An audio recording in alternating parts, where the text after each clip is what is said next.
have spent my whole life scared, frightened of things that could happen, might not happen. 50 years I spent like that.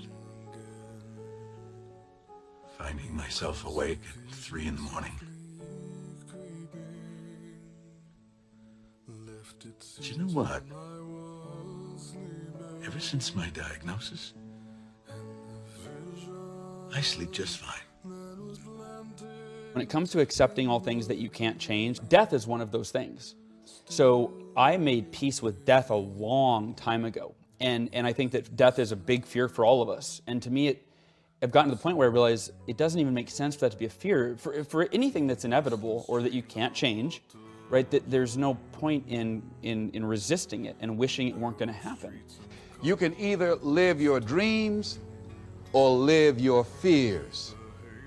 And I think the majority of people actually are not living their dreams, but are living their fears. What are your fears? What are you afraid of? What are you scared of? Because we all have fears, don't we? We all have something that's blocking us, that's holding us back. And as we begin to look at life, what we realize is that the reason that most people are not living out their true potential, are not doing all of the things that they would really like to do, is because of fear. The emotion isn't the problem. It's what do you do with it? And so one thing that I've learned, and it's really powerful, and I learned this probably just in the last few years. In fact, maybe it was a cancer lesson, I don't know. But it was that when I have a negative emotion, you know, you wake up and you feel depressed. I'm like, what? Like, I feel just horrible. I feel I have no confidence today. And I don't know why, right? Like hormones or something's going on, right? And what I realize is that it's not that emotional state that's the biggest problem for most people, myself included. It's what we do with that state, and we usually judge it, and we get afraid. Why do I feel this way? What are the things that you feel that's been keeping you from living your dream? That's been keeping you from doing some things that you would like to do? Just think about those things.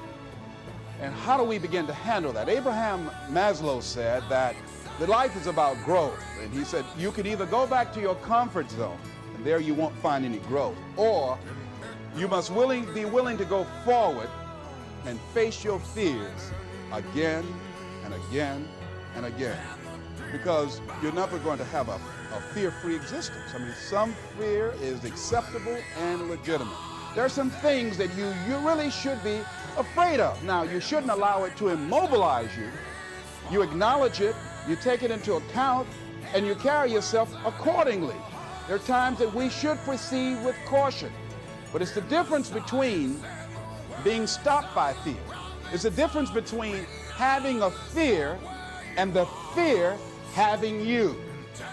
We think the way we feel is just how life is, right? Like it's this all-encompassing, like, oh my God, this is how I'm gonna feel the rest of my life. Like, we don't understand that, no, this is temporary. It might last a day, it might last 5 minutes, like, don't make a big deal out of it, right? That's the most simple way I could put it. Don't make a big deal out of it. So when I had negative emotions with cancer, I just didn't make a big deal out of it. I go, this is temporary. It's that fear that's the worst of it. That's the real enemy. So, get up.